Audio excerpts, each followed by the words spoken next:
¿Está David Lynch sobrevalorado? ¿Son Diane Keaton y Robert Redford leyendas del cine? ¿Cuál es la mejor película musical de este siglo XXI? Todas estas cuestiones y más las pude hablar con Kim Casas, crítico de cine dirigido por En el Periódico y miembro del comité de selección de películas del Festival de San Sebastián. Grabamos toda la entrevista y ya la tenéis disponible en el canal de YouTube de Filocine. Espero que os guste. Adiós. Hola Kim, bienvenido a la entrevista de Filocine y muchas gracias por tu tiempo y por la oportunidad de hablar contigo de cine. Hola, gracias a ti. Imagínate que te encuentras una persona que no tiene ni idea de lo que hace y lo que es un crítico de cine. ¿Cómo se lo explicarías? Un buen crítico se supone que es alguien que tiene una visión panorámica, que tiene curiosidad, sobre todo, que para mí eso es esencial. Cuando pierdes la curiosidad, cuando ya no te interesa el cine contemporáneo o el cine que se hace ahora, pues mejor dedícate a otra cosa. Y que cumple esa función. Por un lado, divulgar e informar, reflexionar y dar unas pautas de conocimiento a la gente.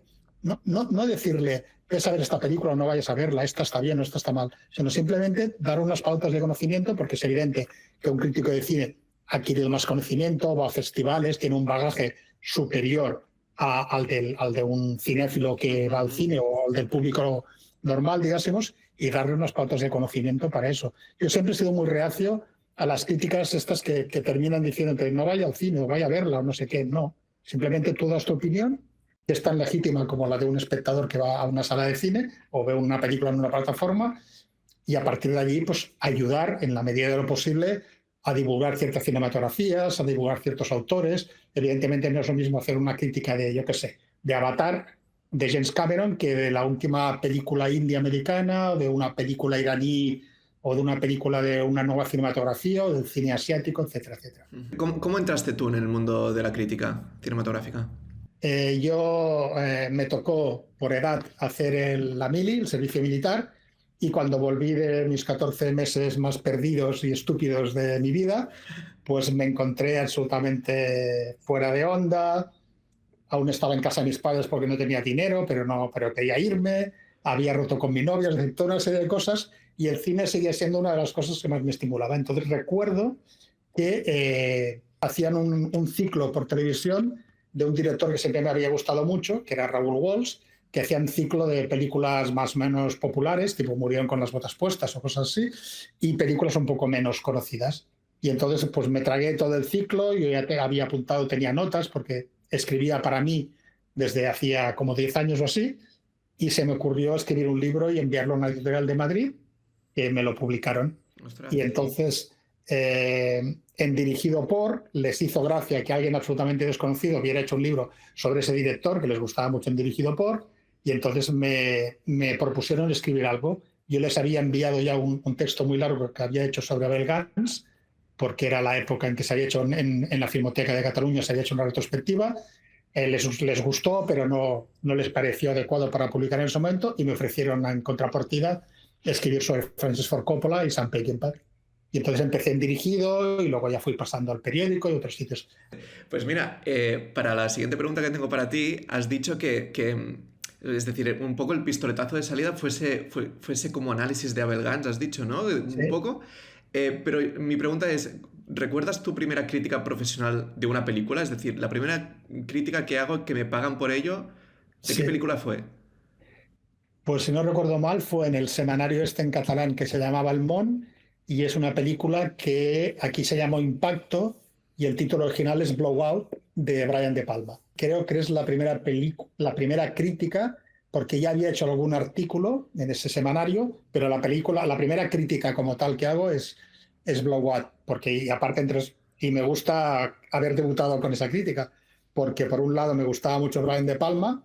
Estamos hablando de Blowout desde el 81 o así, o sea, ya había hecho Carrie, había hecho Vestida para matar, El fantasma del paraíso, era uno de mis directores preferidos en ese momento del nuevo cine americano, pero es que Blowout no deja de ser una variación de Blow Up de Michelangelo De Antonioni. Michelangelo, sí. Es una de las películas que yo cuando la vi me transformó, me dijo, bueno, cuando vi Blow Up de Antonioni dije, el cine no es exactamente lo que yo pensaba, sino que son muchas más cosas. Y qué curioso porque dices, bueno, mi primera película es esta, Impacto de Brian De Palma, que además en ese momento, igual ahora también, pero en ese momento es uno de tus directores favoritos. Eso es o sea, un regalo envenenado, es decir, es como, ostras, tengo que escribir una crítica de mi director favorito, igual no me gusta y tengo que... Ya, Te da sí, no, pero igual. si no me hubiera gustado, pues lo hubiera dicho. Supongo que no, nunca, creo que nunca he sido especialmente virulento, aunque tuve una experiencia de la que me arrepiento, de haber hecho una crítica muy negativa y muy insultante, si quieres, de un director español, que luego me llegaron voces de que a él no lo estaba muy enfadado con la crítica y tal. No sé si por influencia de eso o no, nunca he sido, así como hay críticos que gastan un lenguaje a veces, pues sí, despreciativo hacia un cineasta, hacia una película y tal. Yo creo que la crítica lo que tiene que hacer es, bueno, simplemente dar tu opinión sobre una película, sea negativa o positiva, pero en ningún momento ni meterte con el cineasta, ni meterte ni ser insultante. Es decir, hay muchas películas y, bueno, y hay películas a mí, pues yo qué sé, Avatar no me gusta, pero no voy a ponerme a insultar a James Cameron por haber hecho Avatar, es su elección, ¿no? En todo caso, intentar explicar por qué a mí no me gusta y ya está. Entonces, en el caso de Impacto, si no me hubiera gustado, que recuerdo que me gustó bastante, si no me hubiera gustado, pues mala suerte. O sea, Lo hubieras tenido. Sí, me sí, hubiera dicho que no me gustaba. sí, sí. Has ido a muchos festivales de cine, evidentemente. Ujú. ¿En cuál de ellos dirías que se ve mejor cine? Uf, eso es complicado. Yo creo que, a ver, el festival al que cualquier persona debe ir alguna vez en su vida, cualquier persona que le guste el cine, que le interese, por el ambiente, por las películas, por lo que propone y tal, evidentemente es el Festival de Cannes. Y el Festival de Cannes, sobre todo en los últimos 20-25 años, es el festival esencial. Pero claro, si eso se lo planteas a una persona que le gusta un cine como más periférico, más experimental, más de vanguardia, más de ruptura con todo, pues te dirán posiblemente que Locarno o Rotterdam. Es decir, no hay un único festival. Es verdad que Cannes tiene esa ventaja de como hacen lo que quieren, porque todo el mundo quiere ir a Cannes, pues te pueden proponer en la misma sección oficial, te pueden poner una película de Albert Serra y la última de Tom Cruise de Misión Imposible. Ujú, O sea, ujú. Cannes es eso, es el gran escaparate, el gran aparador del cine internacional de todas las tendencias. Yo recuerdo, yo trabajo desde hace 20 años en el comité de selección del Festival de San Sebastián y recuerdo mi primer año así como muy pardillo, que ofrecía el Festival de San Sebastián, ofrecía estar en sección oficial a una película, ahora no recuerdo si era una película española o una película francesa. Y de repente, pues la película no vino a San Sebastián, sino que se fue a Cannes, Ujú. pero no a la sección oficial de Cannes, ni a Sertan Regard, ni a la Quincena, que son las tres grandes secciones, sino a la más pequeñita, que es la Semana de la Crítica. Y yo no entendía, yo así como con bastante pardillo decía, pero bueno, si entre la oficial, o sea, yo puedo entender que una película se vaya a la sección oficial de Cannes, faltaría más, antes que a San Sebastián, pero a la Semana de la Crítica, que es una sección muy pequeña y tal. Ujú. Y entonces uno de los veteranos en Sebastián me dijo, es que ir a Cannes, aunque vayas a la sección más pequeña de Cannes, tienes una ventana de 700 potenciales compradores. Claro, claro, claro. Es que eso da un caché, claro, claro, Y claro. entonces allí es cuando entendí todo y dije, vale, la gente no solo va a Cannes porque es un gran festival, es que es el gran mercado. Sí, Y si sí. tú vas a Cannes, pues, Sí, sí. pues Tienes de mucha razón. repente, Sí, sí. de repente, igual la película no ganará ningún premio porque no está en una sección competitiva y tal, pero es que la comprarán igual 15, 20 países. Claro, Y claro. es una de las grandes virtudes de Cannes es esa. También tuve esa entrevista con Nuria Vidal y me dijo lo mismo, en plan de que hay un gran abanico de festivales, pero Cannes es como el festival rey, por así decirlo. Entonces dejamos todo esto y vamos a hablar de la película que ha seleccionado España para representar a España en los Ujú. Oscars, ¿vale? Que es Sir Atlante en el desierto. Para empezar, ¿te gustó a ti la película? Sí, la he visto un par de veces, la vimos precisamente para San Sebastián, aunque ya se sabía que Cannes estaba detrás de ella y que lo más posible es que fuera Cannes.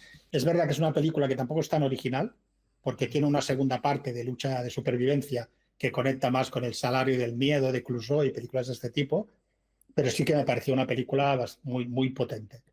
Y es lógico que sea la película escogida para ir a los Oscars. En las otras, ahora no recuerdo Sí, cuáles eran las otras dos. yo la tenía apuntada la pregunta de si te parecía la mejor elección junto a las otras dos que estaban preseleccionadas, que eran Romería y Sorda. Vale, Romería. Romería me gusta, en general me gusta todo lo que hace Carla Simón, Ujú, pero ya tiene la experiencia de que Alcarrás no pasó el ujú, corte ujú, y luego encima no ganó ningún Goya, lo que ujú. fue una situación absolutamente marciana, Sí. eh, porque dices, bueno, si es la película que la Academia ha optado por ella para ir a los Oscar y luego no le dais ningún Goya, pero bueno. Sí, sí. Y la otra has dicho que era Sorda. Sorda.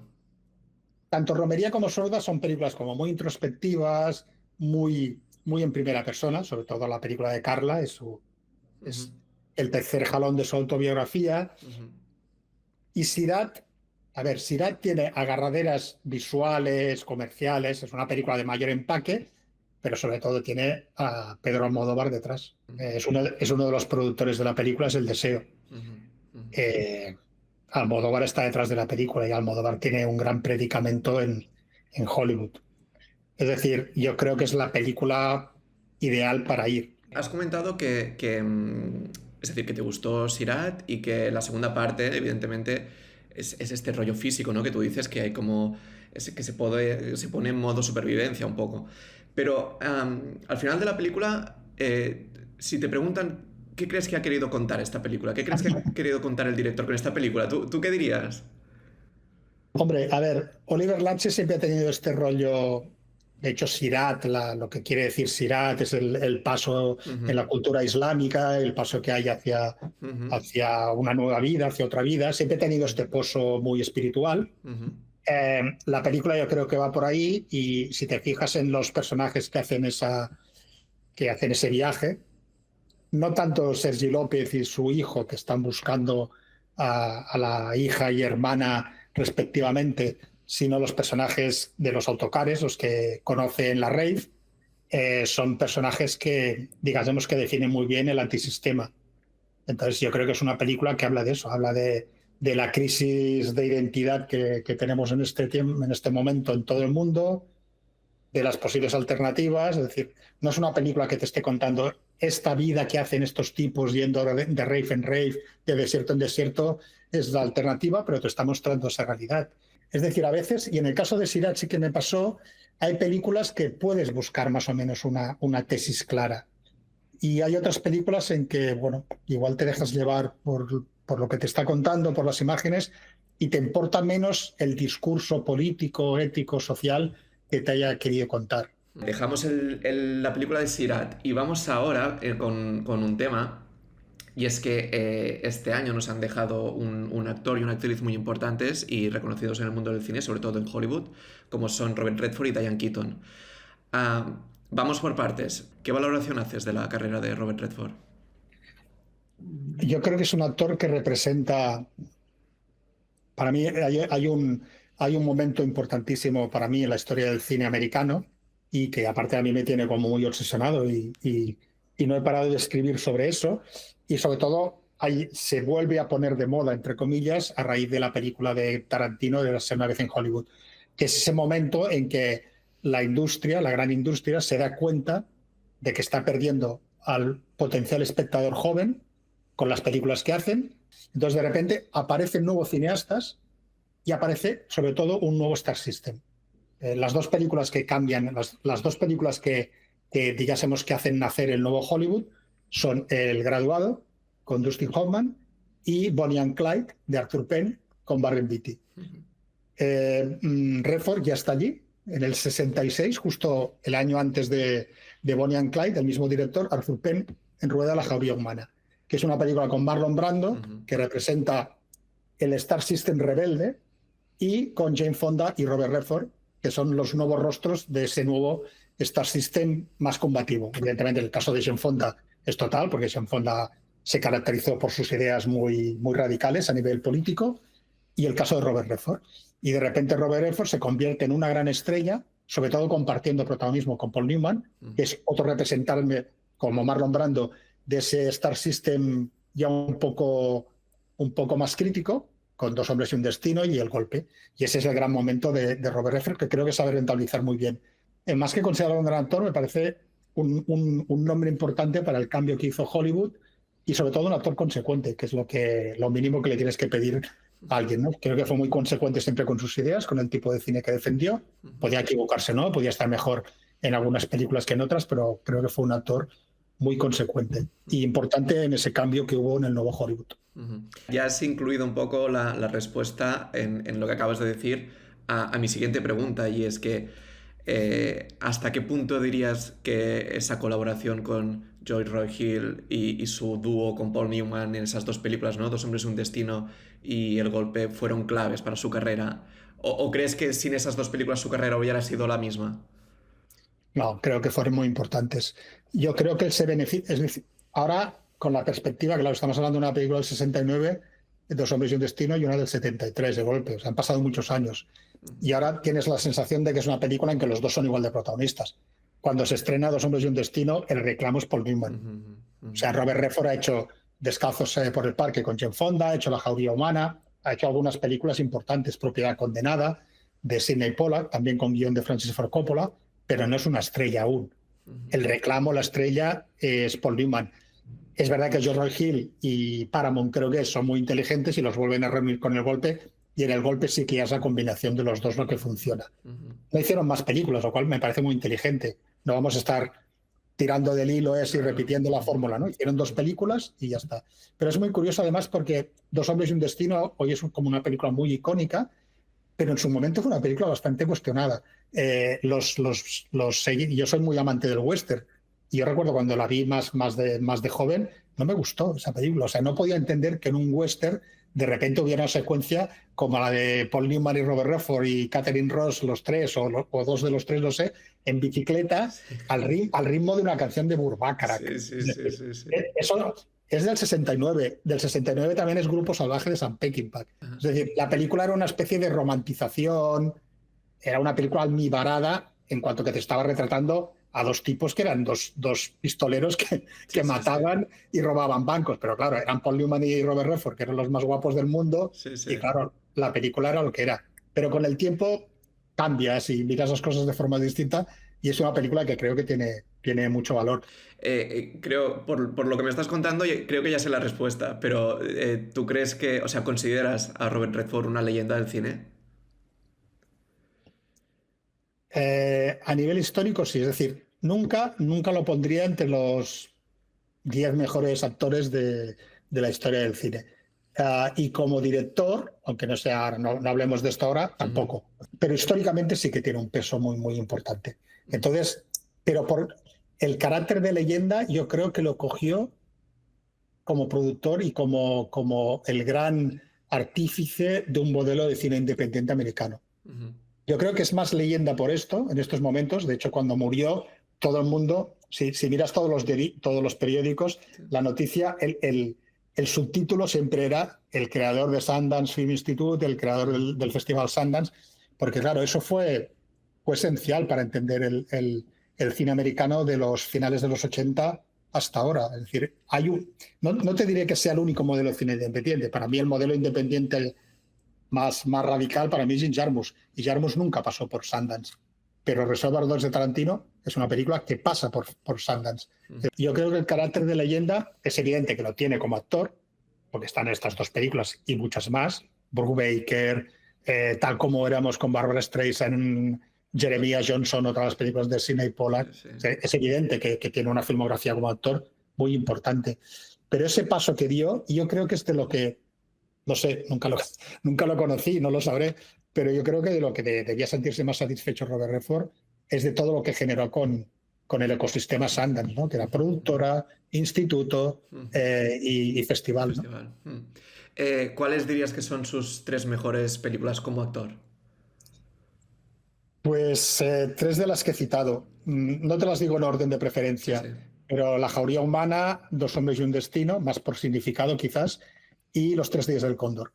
La interpretación que hizo en Los 3 días del cóndor fue una interpretación que me gustó mucho. Aparte creo que funcionaba muy bien con Faye Dunaway, que era una de mis actrices predilectas de esa época, y creo que en Los 3 días del cóndor la pondría como la primera. Dejamos ahora a Robert Redford y nos centramos con Diane Keaton.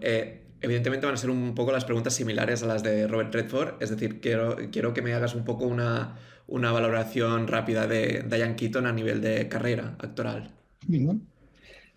Creo que a diferencia de Redford, que se mantuvo más o menos bien hasta el final de su carrera, Diane Keaton en los últimos años para mí ya no es que me dejara de interesar, sino simplemente no veía películas de ella que me parecieran más o menos interesantes. Pero es una de las actrices importantes del cine americano de los 70 y los 80. Y yo la descubro, supongo que como mucha gente, con Woody Allen, con Annie Hall, y luego veo en retrospectiva, porque no lo había visto, Annie Hall es del 76, y luego veo El Padrino y El Padrino 2 de Coppola. Y mientras que me gusta mucho en las dos películas que vi en ese momento de Woody Allen con ella, que son Manhattan y Annie Hall, pero claro, es que luego cuando vi las dos primeras partes del Padrino, pues me pareció que era un personaje muy complicado, muy complejo. Es decir, la mujer del hijo del clan Corleone, que el clan Corleone quiere proteger y que no entre en la violencia, pero que acaba entrando en el sistema de mafioso y tal, ¿no? Y que es, bueno, es un personaje que está allí, pero que llega un momento en que no pinta nada para su marido, para Al Pacino. Y creo que estaba realmente muy, muy bien en esas dos películas. Has hablado, es decir, hablar de Diane Keaton innegablemente es como hablar un poco de Woody Allen, ¿no? A nivel de... Entonces, en esa época dorada, por así decirlo, de Woody Allen, de interiores, Annie Hall, Manhattan, El Dormilón, etcétera y tal, ¿hasta qué punto crees que Diane Keaton fue un elemento diferencial en ese cine? A ver, yo creo que es fundamental. Por ejemplo, no la he citado, pero la interpretación con Woody Allen que me gusta más de Diane Keaton no es una película dirigida por él. Es Sueños de Seductor, que sí que Woody Allen es actor, es el autor de la obra de teatro original, es el guionista, la dirigió Herbert Ross, pero vamos, la podemos meter en el saco de películas de Woody Allen. Y la contrapartida humorística, si te acuerdas, en esta película, Woody Allen es, como siempre, un tipo cargado de traumas e inseguridades, que se le aparece Humphrey Bogart. Sí, sí, sí. Fue la película que hizo que de repente Casablanca volviera a convertirse en una película muy icónica, porque Bogart estaba bastante olvidado en el 72. Entonces, se le aparece Humphrey Bogart para darle seguridad, una seguridad viril, para ligar y para relacionarse con las mujeres y tal. Y me acuerdo de una secuencia, es que esto me gusta mucho en las comedias, que está Woody Allen, es una secuencia que sí me sigue pareciendo muy divertida, que está Woody Allen intentando impresionar a una chica que le acaban de presentar de Diane Keaton y Tony Roberts, que son una pareja amigos suyos y que le presentan una chica para ver si... Y entonces está, bueno, se pone perfume, no sé qué y tal, pone un disco, el disco lo saca y chirría el vinilo, o sea, hace muchas tonterías juntas. Y hay un contraplano de Diane Keaton riendo, que te das cuenta que se está riendo de la situación, o sea, no el personaje ríe, está riendo Diane Keaton viendo a su pareja en ese momento, porque creo que ya eran pareja, haciendo las torpezas más brutales. Ese punto, esa espontaneidad me gusta mucho, y Diane Keaton la tenía, porque no sé si en Annie Hall recuerdo una secuencia con unas langostas que están vivas aún y cómo se asusta y tal. Creo que Diane Keaton en esa época, partiendo ya de un cine más, porque él ya está, Diane Keaton está en La última noche de Boris Lushenko, Love and Death, su título original, que pertenece a la parte más de comedia como más epidérmica, más torpe, no tan meditada. Pero luego, claro, está en Annie Hall y Manhattan, y sobre todo está en el primer melodrama asumido como tal, que es Interiores, ¿no? Y yo creo que igual no se hubiera atrevido a dar ese paso sin la seguridad que le daba Diane Keaton. ¿Consideras tú a Diane Keaton una leyenda del cine? En ese momento creo que sí. Pero claro, creo que globalmente lo es más Redford. Es decir, creo que la carrera de Robert Redford es más coherente en líneas generales, desde que empieza más o menos, o desde que se convierte en una estrella hasta el final de sus días. La de Diane Keaton creo que no tanto. Es decir, no. El final es muy complicado establecer una leyenda de alguien tan cercano aún, porque claro, no era tan mayor Diane Keaton y murió hace muy poco, ¿no? Pero, por ejemplo, te diría que sería más leyenda, hablando de actrices, es un poco más joven, pero bueno, Meryl Streep, por ponerte un ejemplo, o Ujú. Julianne Moore. Me parece que son actrices que tienen una carrera como más redonda, Más redonda. más conformada. Y cuáles dirías que son las tres mejores películas de Diane Keaton como actriz? Pues El Padrino segunda parte y luego creo que Annie Hall y tendría dudas entre Manhattan y Sueños de Seductor. Siguiendo con gente que desgraciadamente este año nos ha dejado de la industria del cine, a inicios de este año, concretamente el 20 de enero, falleció también David Lynch, del cual tú has escrito mucho sobre él. Hay gente que dice que no le gusta el cine de David Lynch porque le resulta un cine inaccesible, que se refugia en las rarezas. ¿Tú cómo defenderías el cine de David Lynch ante esas críticas? Es que, a ver, si no te gustan los conceptos que maneja David Lynch es muy complicado. Es decir, no, no, no creo que haya una forma de explicar a David Lynch para convencer a la gente que no le gusta David Lynch. Pero yo creo que eso pasa con muchos cineastas. Con David Lynch es más evidente. Pero podemos hablar de David Cronenberg, podemos hablar de uno de mis directores preferidos, que es Ingmar Bergman, que hay gente que le parece muy críptico. Es decir, no. Creo que Lynch, modestamente, así como, por ejemplo, a mí me ha ocurrido con Jean-Luc Godard, que hay películas de Godard que me han sobrepasado intelectualmente, por decirlo de alguna manera, es decir, me he sentido imbécil, diciendo, no entiendo lo que me estás contando, por lo tanto, como tú creo que tú lo tienes bastante claro, porque Godard te puede gustar o no, pero lo que hace, lo hace, y tiene sentido lo que hace él. Si tú no alcanzas a comprender ese sentido, te sientes un poco mal, te sientes en inferioridad de condiciones. Creo que con David Lynch puedo entender que ocurra esto, pero es que no me parece tan complicado el cine de Lynch, en líneas generales. Creo que tiene películas, no te hablaré del Hombre Elefante y Una historia verdadera, porque esas son fáciles de asimilar, son películas. Pero es que incluso, yo qué sé, Mulholland Drive, Cabeza borradora, que es la más extrema, bueno, son películas que creo que se pueden entender desde una narrativa incluso muy, muy lineal, muy clásica. Bueno, son películas que pasan en la cabeza de sus personajes, son películas perturbadoras, donde utiliza generalmente elementos de relato fantástico, que a veces aceptamos en otros directores y en Lynch no. Porque para mí Lynch es un director de cine fantástico, pero nunca aparece allí. Y aparece como cine fantástico, aparecerá George Romero, Terence Fisher, David Cronenberg y otros. Pero Lynch nunca está allí. Dices, bueno, a ver, Cabeza borrada es una película de cine fantástico. Dune, evidentemente, es una película de cine fantástico. Es decir, las narrativas que coge Lynch para mí son de cine fantástico, aunque lo que cuente no sea fantástico. En Mulholland Drive no hay elementos fantásticos y en Blue Velvet, de pelo azul, tampoco. Pero las narrativas que él decide utilizar sí que pertenecen más al género. Y yo es que con Lynch tendría un problema, es decir, es que soy muy empático con todo lo que hizo Lynch. Para mí es un cineasta fundamental. Yo, cuando me enteré de que había muerto, que me lo dijeron, iba por la calle y me llamó la responsable de la sección de espectáculos del periódico para escribir algo, no tenía ni idea y realmente me quedé muy, muy, muy chocado. Y luego me di cuenta de que evidentemente que a los que nos gusta mucho Lynch, pues es normal que nos ocurriera eso. Pero es que luego me di cuenta que es que todo Hollywood estaba súper impresionado.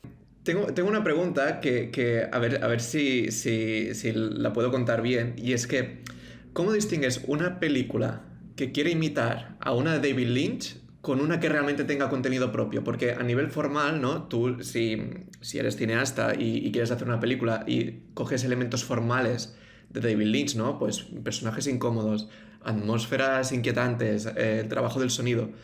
Pero para ti como crítico, ¿es fácil detectar una película que solo está intentando imitar ese cine o de una película que sí que le está otorgando un sentido propio?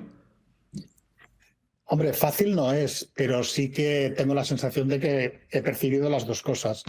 Por ejemplo, hay un director que se llama David Robert Mitchell, es el que hizo It Follows. Ajá.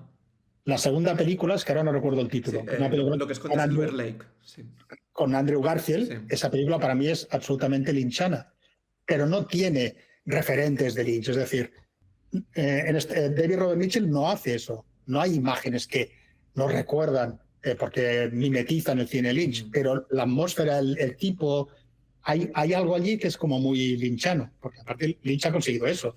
Podemos hablar de buñueliano, de berlanguiano, de almodovariano y de lynchano. Es un concepto ya asumido, ¿no? Sí, sí. Y luego es verdad que sí, que hay directores, por ejemplo, y el ejemplo más claro para mí fue su hija, que afortunadamente se dio cuenta. La primera película que hace su hija, que se llama Mi obsesión por Elena, es una película que intenta ser como la película del padre. Nunca la hija o el hijo de un cineasta tan famoso puede dedicarse a hacer una película del padre. Esto es como en fútbol, cuando el hijo de un jugador súper bestia, pues no. David Lynch cuando hacía las películas, ¿no? Decía eso, ¿no? De yo no tengo que contar lo que quiero decir con mis películas, ¿no? Mis películas están ahí para que la gente las vea y cada uno que lea allí lo que quiera. ¿Tú crees que esa es una política válida para un arte como el cine? ¿O un creador siempre tiene que tener respuestas para dar? A ver, yo te pondré 3 ejemplos. Uno con el propio Lynch. Yo lo pude entrevistar en el Festival de Sitges en el 86, cuando vino con Blue Velvet, y era una época fantástica porque estuve 1 hora con él, y no ahora, que ahora te dan 10 minutos, y compartido con 4 medios más. Y empezamos a hablar de cosas en general, de su cine. Él nunca daba explicaciones racionales, que me parece lógico, si no haces un cine de explicación racional cuando tú lo estás viendo, pero era en un hotel de Sitges que se llama Calípolis, como en el bar-restaurante. Es muy grande, en esa época era muy grande, y estaba completamente, o sea, no había nadie más. Estábamos Lynch, Carlos Aguilar, otro crítico, y yo, que hacíamos la entrevista los 2 a medias para publicar en Dirigido por. Y no había nadie más. Y de repente apareció un niño por allí jugando con una pelota. Te lo juro que la sensación era el Overlook del Resplandor. ¿Te acuerdas el restaurante vacío y tal? Por supuesto, No, afortunadamente no aparecieron las 2 hermanitas que daban mucho yuyu, pero apareció ese niño y de repente Lynch se lo quedó mirando y dijo, ¿ves?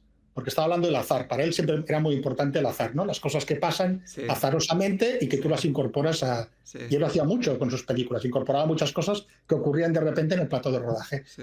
Y entonces dijo, ¿y este niño qué hace? Que este niño con la pelota y tal empezó a divagar sobre eso, y luego la última parte de la entrevista ya fue una cosa irreproducible, que ya no pudimos publicar nada de eso, porque empezó a hablar del azar, la casuística que hacía ese niño cuando estábamos hablando precisamente de azar nosotros y tal, ¿no? Era muy así. O sea, nunca te daba explicaciones lógicas o racionales. Pero te pondré otros 2 ejemplos. Uno es Kubrick. Cuando Kubrick nunca le gustaba dio muy pocas entrevistas en vida a Kubrick. Hay un par de libros de largos de entrevistas, pero no daba muchas entrevistas, no le gustaba, y sobre todo no le gustaba dar explicaciones sobre sus películas. Y cuando hizo 2001, Metro-Goldwyn-Mayer le pidió por favor, cuando vio el montaje final de la película, le pidió por favor a Kubrick que diera una entrevista para explicar algunas de las cosas de la película, porque si no, los ejecutivos del estudio creían que la gente no iba a entender nada, que es lo que pasó. Generalmente tú ves 2001 la primera vez que la ves en tu vida, tengas la edad que tengas, y se te escapan muchísimas cosas, desde las dimensiones del monolito hasta otras cosas. Y dio una entrevista, la dio en Playboy, que ya tiene WhatsApp la historia, la dio en Playboy, una entrevista muy larga en la que hablaba de las religiones monotemáticas, del concepto de Dios, de lo que significaba el monolito y tal. Daba algunas pautas para que el espectador que leyera la entrevista, lo entendiera. Y el tercer ejemplo que te pongo es Bertolucci. Si no recuerdo mal, era rueda de prensa de presentación de La Luna, que es una película muy, muy freudiana, y en el Festival de San Sebastián, y le pregunta un crítico, un informador, le pregunta, ¿usted exactamente qué ha querido decir con esto y esto y esto?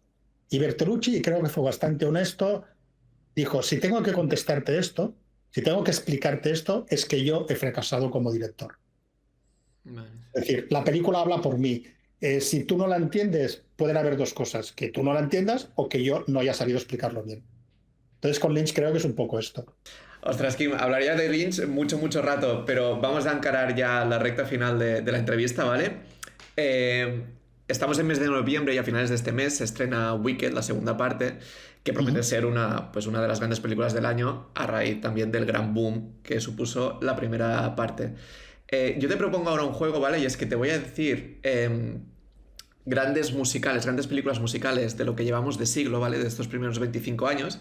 Y tú vas eligiendo cuál te gusta más de las dos opciones que te voy dando, hasta que al final solo quede una que será la ganadora, ¿vale? Vale. ¿Sí? Luego me dirás quién ha ganado con Nuria Vidal y con otras personas que has entrevistado. Exacto. ¿No? Sí, lo que pasa es que con cada crítico o crítica quiero cambiar el juego. Con Nuria Vidal vale. eran grandes películas dirigidas por mujeres de este siglo. Vale. Eso no es la misma categoría. Vale. Venga, empezamos. ¿Chicago o Los Miserables? Chicago. ¿Chicago o Ha nacido una estrella de Bradley Cooper? Ha nacido una estrella. ¿Ha nacido una estrella o Mamma Mía? Sigo con Ha nacido una estrella. ¿Ha nacido una estrella o Annette? Hostia, ahora me lo complicas. Es que me gusta mucho de los Carax. Annette. ¿Annette o Wicked? Annette. ¿Annette o Across the Universe? Annette, sigo. ¿Annette o El Gran Showman? Annette. ¿Annette o West Side Story de Spielberg? Hostia, me gusta West Side Story, pero sigo con Annette. ¿Annette o Moulin Rouge? La del Urban. Sí. Es que me gusta mucho. Bueno, ahora cambio a Moulin Rouge. Vale. El duelo final. ¿Moulin Rouge o La La Land? Hostia.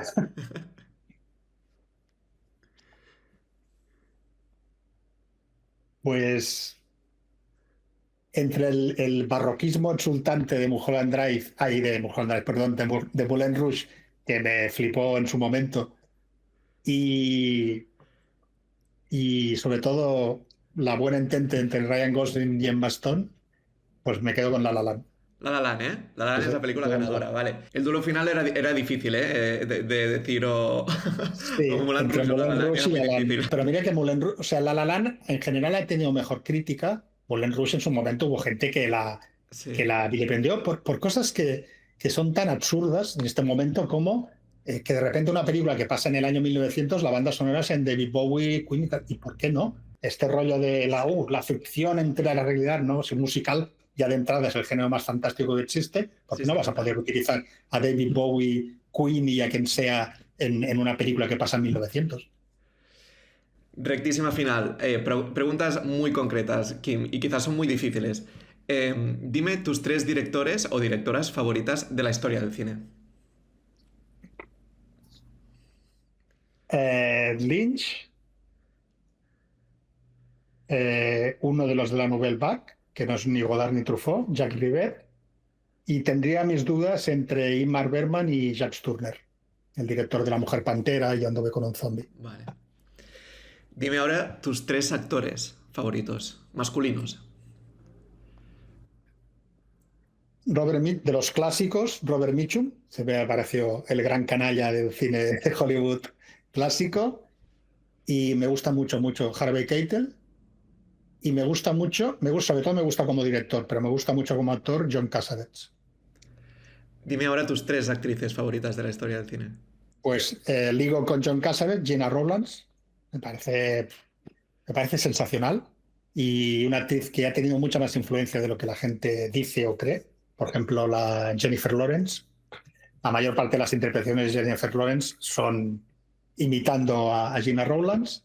De entre las clásicas siempre me fascinó mucho. Igual no era una gran actriz, pero tenía una presencia que no veían otras, que era Jean Tierney y Julianne Moore. Julianne Moore de las actuales, Gina Rowlands de hace unas décadas, y del cine clásico Jean Tierney. Y ahora creo que esta es la más difícil de todas. Dime tus 3 películas favoritas de la historia del cine.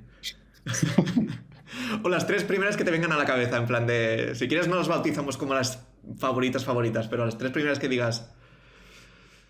Vale, Centauros del Desierto, de John Ford, La Talente, de Jean Vigo, y Persona, de Bergman. De Bergman, vale. Pero sobre todo no sé si son las mejores o no, pero lo que supusieron para mí, sobre todo la primera vez que las vi, estas 3. Y ahora sí, la última pregunta de esta entrevista es, ¿qué significa para ti el cine?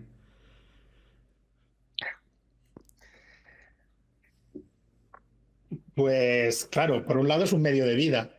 O sea, yo, me gano la vida con el cine, sin ser cineasta.